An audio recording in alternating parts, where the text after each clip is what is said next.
बिस्मिल्लाहिर्रहमानिर्रहीम। Dear students, अस्सलामुअलैकुम। उम्मीद है कि आप सब खैरियत से होंगे। आज हम क्लास 3 के इंग्लिश की बुक के चैप्टर नंबर 3 को रीड करेंगे और मैं इसकी ट्रांसलेशन भी आपको साथ साथ बताऊंगी, लेकिन आपने वो सिर्फ समझनी है, याद आपने सिर्फ इसकी इंग्लिश करनी है वर्ड टू वर्ड। तो चले पढ़ते हैं। Buzzing in the ears. Buzzing in the ears, कानों में भिनभिनाहट। कानों में भिनभिनाहट। Paul's is not up yet, mom said to dad one morning. Paul is not up yet, mom said to dad one morning. एक सुबह अम्मी ने अब्बा जान से कहा, पाउल अभी तक नहीं जागा। And that is not like him at all. And that is not like him at all. और ये इसकी आदत तो हरगिज़ नहीं है। Can you go up to him and see if there is anything wrong? Can you go up to him and see if there is anything wrong? क्या आप ऊपर उसके पास जाएंगे और देखेंगे कि कोई मसला तो नहीं है? What's the matter, son? बेटे क्या मसला है? Ask dad. वालिद ने पूछा। Going into Paul's bedroom. पाउल के बेडरूम में जाकर। पाउल के बेडरूम में जाकर वालिद ने पूछा कि बेटा क्या मसला है? What's the matter, son? Asked dad. Going into Paul's bedroom. I don't know. मुझे नहीं पता, said Paul. पाउल ने कहा। I don't know, said Paul. But I must be ill. लेकिन मैं ज़रूर बीमार हूँ। But I must be ill. My ears are buzzing all the time. My ears are buzzing all the time. मेरे कानों में हर वक्त भिनभिनाहट सुनाई दे रही है। Dad takes the thermometer and checks the temperature. Dad takes the thermometer and checks the temperature. वालिद thermometer लाकर बुखार चेक करते हैं। नो टेम्परेचर, बुखार तो नहीं है। नो टेम्परेचर, बुखार तो नहीं है। Then I had better call the doctor, said dad. फिर वालिद ने कहा कि मैं डॉक्टर को बुला लूँ। Buzzing in the ears can be serious. Buzzing in the ears can be serious. कानों में भिनभिनाहट एक संजीदा मसला हो सकती है। And yet it did not seem to him as if Paul had a cold or anything like that. And yet it did not seem to him as if Paul had a cold or anything like that. और फिर भी उसे ऐसा नहीं लग रहा था कि पाउल को सर्दी लग गई है या उसका कुछ और मसला है। So what could be causing this strange buzzing in the ears? So what could be causing this strange buzzing in the ear? तो फिर क्या चीज़ कानों में अजीब भिनभिनाहट जैसी आवाज़ पैदा कर सकती है? Only the doctor would be able to tell. सिर्फ डॉक्टर ही ये बता सकेगा। Only the doctor would be able to tell. सिर्फ डॉक्टर ही ये बता सकेगा। But even the doctor seemed rather puzzled. But even the doctor seemed rather puzzled. लेकिन यहाँ तो डॉक्टर भी कदरे हैरत ज़दा नज़र आया। You don't have a temperature. आपको बुखार नहीं है। He told Paul. उसने पाउल से कहा। It is all very strange. ये सब बहुत अजीब है। Suddenly, अचानक, the doctor stood quite still. अचानक डॉक्टर बिल्कुल साकिन हालत में खड़ा हो गया। क्वाइट स्टिल, साकिन हालत। Suddenly the doctor stood quite still.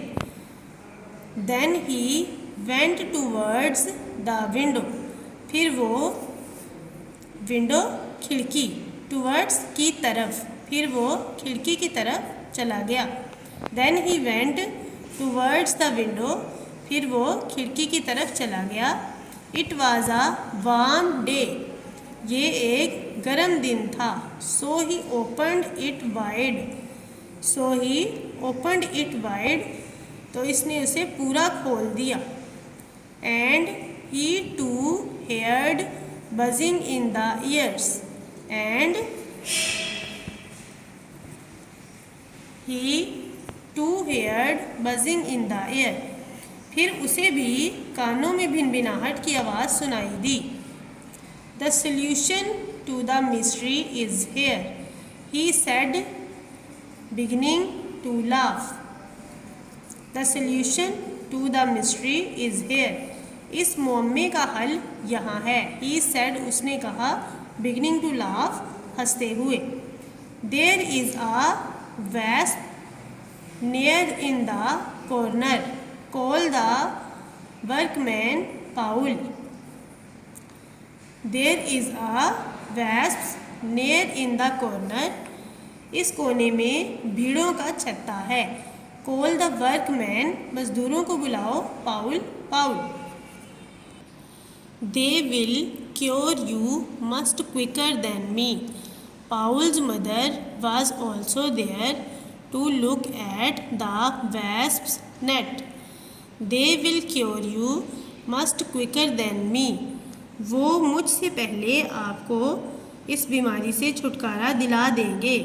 Paul's mother, पाउल की अम्मी, was also there, वहाँ थीं, to look at the wasp's net, भीड़ों के छत्ते को देखने के लिए।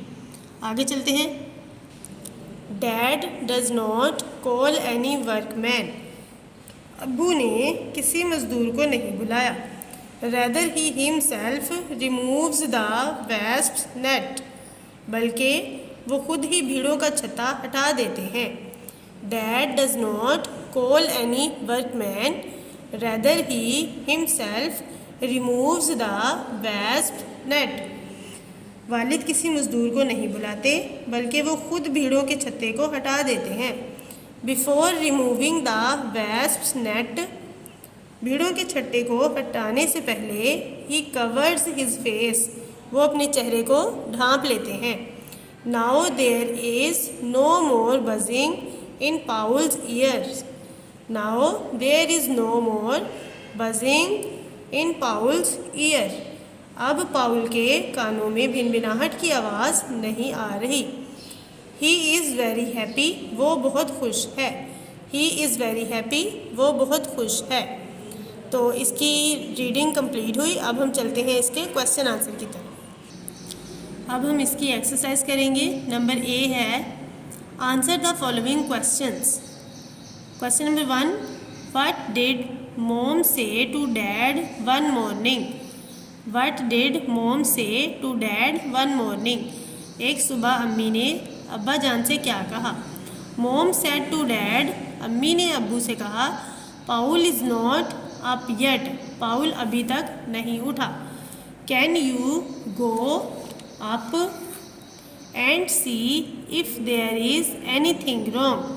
क्या आप ऊपर जाएंगे और देखेंगे कि कोई मसला तो नहीं है। Mom said to dad, Paul is not up yet. Can you go up and see if there is anything wrong? Question number 2. What did Dad ask Paul? What did Dad ask Paul? अब्बू जान ने पाउल से क्या पूछा। Dad asked Paul, What's the matter, son? Dad asked Paul, What's the matter, son? अब्बा जान ने पाउल से पूछा, बेटा क्या मसला है। Question number 3, who would be able to tell the cause of buzzing. भिनभिनाहट की वजह बताने में कौन, एबल का मतलब है काबिल होना, तो यहाँ सवाल में पूछा गया है कि भिनभिनाहट की वजह बताने के काबिल कौन था। The doctor would be able to tell the cause of the buzzing. The doctor would be able to tell the cause of buzzing. Question number 4, it is all very strange. ये सब बहुत अजीब है। Who said these words. ये अल्फाज किसने कहे। It is all very strange, who said these words. Answer है the doctor said it is all very strange. The doctor said it is all very strange. तो ये अल्फाज किसने कहे, डॉक्टर ने। क्वेश्चन नंबर 5 है, what did the doctor find near the window. What did the doctor find near the window. Doctor ने खिड़की के करीब क्या देखा। The doctor found a wasp nest near the window. The doctor found a wasp nest near a window. Doctor ने खिड़की के करीब भीड़ों का छत्ता देखा। अब चलते हैं अपने क्वेश्चन नंबर 2 की तरफ। बी पार्ट है मैच। हमने हर वर्ड को उसके मीनिंग के साथ मैच करना है। देखें, सबसे पहला है इज़न्ट अप का। इस इज़न्ट अप का मतलब है अभी तक नहीं उठा, तो यहाँ से हम इसे मिलाएंगे इज़न्ट अवेक। अवेक का मतलब भी है उठना, जागना। तो इज़न्ट अप, इज़न्ट अवेक दोनों मायने हैं, तो इसके मायने के साथ हम इसे मिला देंगे। अक्सर औक़ात हम इंग्लिश के मायने को उर्दू के साथ मिलाते हैं, लेकिन यहाँ पे इंग्लिश के मायने को दूसरी सिंपल इंग्लिश में के साथ मिलाना है। ये इंग्लिश है तो ये इसकी सिंपल इंग्लिश है। देखिए अगला है क्वाइट स्टिल, बिल्कुल साकिन। तो यहाँ इसका लिखेंगे क्वाइट साइलेंट। साइलेंट का मतलब है खामोश होना, और क्वाइट बिल्कुल खामोश। बिल्कुल साकिन और बिल्कुल खामोश हम मायने अल्फाज हैं, तो दोनों को मिला देंगे। आगे चलते हैं क्योर। क्योर का मतलब है किसी इंसान को सेहतयाब करना, उसकी बीमारी के बाद उसे सेहतयाब करना, रिकवर करना। तो यहाँ है to make a person healthy after an illness, कि बीमारी के बाद एक इंसान को हेल्दी करना। तो क्योर को मिलाएंगे to make a person healthy के साथ। आगे कैन बी सीरियस। सीरियस का मतलब है संजीदा, फ़िक्रमंद। तो कैन बी सीरियस को मिला सकते हैं हम कैन बी हार्मफुल। हार्मफुल कहते हैं नुकसानदेह चीज़ को। सीरियस संजीदगी, हार्मफुल नुकसानदेह। इसे मिलाएंगे कैन बी सीरियस को कैन बी हार्मफुल के साथ। आगे वर्कमैन। वर्कमैन कहते हैं उस आदमी को जो पैसे लेकर काम करता है। तो वर्कमैन को मिलाएंगे person employed to do manual labour. देखिए मज़दूरों को कहते हैं वर्कमैन, तो हम इसे पर्सन, वर्कमैन को यहाँ मिलाएंगे persons employed to do manual labour. Wide. Wide का मतलब होता है खुला, तो हम वाइड को मिलाएंगे फुली ओपन। फुली ओपन का मतलब भी बिल्कुल खुला होता है, तो वाइड एंड फुली ओपन हम मायने अल्फाज हैं, तो हमने इसे आपस में मिला दिया। इस तरह हमारा ये सारा काम भी मुकम्मल हुआ। देखिए पार्ट सी है हु से दीज वर्ड्स। ये वर्ड्स, ये अल्फाज किसने कहे। तो यहाँ नीचे हमें लाइन दी गई है, आगे हमने इस लाइन के आगे उस बंदे का नाम लिखना है जिसने ये लाइन, ये सेंटेंस कहा होगा, और हमने बिल्कुल स्टोरी को अपने पॉइंट ऑफ व्यू में रख के फिर काम करना है। उसको मद्देनज़र रख के हम इसके जवाब लगाएंगे। तो देखिए सबसे पहले आई डोंट नो, मुझे नहीं पता। जब अबू ने पूछा कि बेटा क्या मसला है, तो किसने कहा था कि आई डोंट नो, पाउल ने कहा था। तो हम यहाँ लिखेंगे पाउल।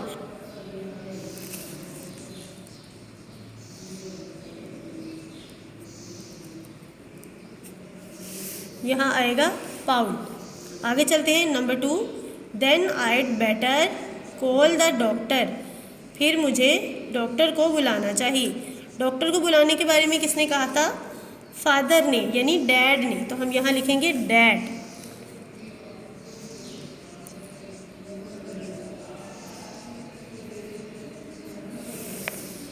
देखिए मैंने यहाँ डैड लिख दिया, आपने भी अपनी बुक्स पे इसी तरह लिखना है। आगे चलते हैं नंबर 3 पे, you don't have a temperature. तुम्हें तो बुखार नहीं है। You don't have a temperature, तुम्हें बुखार नहीं है। सेड, ये किसने कहा था। जब डॉक्टर आया और उसने चेक किया कि देखता हूँ क्या पाउल को वाकई बुखार है, तो फिर उसने कहा कि आपको तो बुखार नहीं है। तो इसका मतलब है यहाँ आएगा डॉक्टर। सेड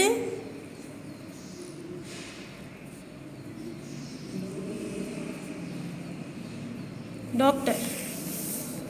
आगे चलते हैं। They will cure you must quicker than me said. ये आपको मुझसे भी पहले सेहतयाब कर देंगे। ये किसने कहा था? हम जानते हैं कि जब डॉक्टर ने विंडो खोली और उसने देखा कि वहाँ पे भीड़ों का छत्ता है, तो उसे समझ आ गया कि पाउल के कानों में भिनभिनाहट बीमारी की वजह से नहीं बल्कि इन भीड़ों के छत्ते की वजह से हो रही है। तो उन्होंने क्या बताया कि call the labour, call the workman, यानी मज़दूरों को कॉल करें, वो आपका मसला मुझसे भी पहले सॉल्व कर देंगे। तो ये लाइन किसने कही थी? डॉक्टर ने। तो हम यहाँ पे डॉक्टर का लिखेंगे।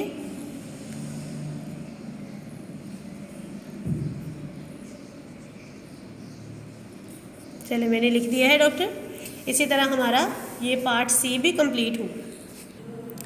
चलिए हम आ जाते हैं पार्ट डी की तरफ। पार्ट डी में उन्होंने हमें कहा है right the long form of the following contracted form. देखिए यहाँ है आई और आगे लिखा है एम, दरमियान में है कोमा और आगे है नॉट। तो ये आएगा I am not. I am दरअसल हमने इसे शॉर्ट फॉर्म में लिखा था और अब हमने इसे लॉन्ग फॉर्म में लिखा है आई एम नॉट।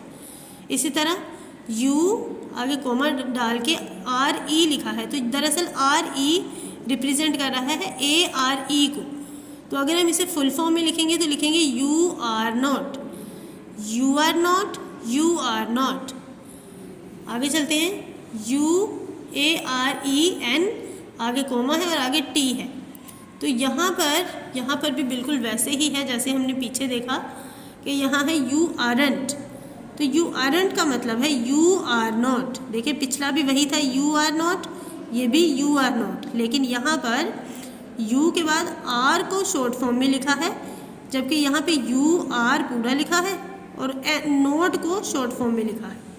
आगे चलते हैं। ही इज़ंट, ही इज़ंट यानी he is not, he isn't, he is not. आगे ही इज़ नॉट यानी ही इज़ नॉट। यहाँ पे देखें ही भी पूरा है, इज़ भी पूरा है, लेकिन नॉट को शॉर्ट फॉर्म में लिखा है, नॉट का एन नहीं लगाया। यहाँ नॉट को शॉर्ट फॉर्म में लिखा है, जबकि ही आगे यहाँ पे आई एस इज़ को शॉर्ट फॉर्म में लिखा है। देखिए यहाँ पे हमने फुल फॉर्म में लिखा है, तो ही इज़ नॉट यानी ही इज़ नॉट। ओके हो गया। तो मुझे उम्मीद है कि आपको ये अच्छे से समझ आ गई होगी। तो बच्चों हमने आज के लेक्चर में इस चैप्टर की ट्रांसलेशन की, रीडिंग अच्छे से की, उसके बाद हमने इसकी एक्सरसाइज की। तो मुझे उम्मीद है कि आपको सब अच्छे से समझ आ गया होगा। आपने इन्हें अपनी नोटबुक में लिखना है और याद भी करना है। तो मिलते हैं अगले लेक्चर के साथ। तब तक के लिए अपना ख्याल रखें। अल्लाह हाफ़िज़।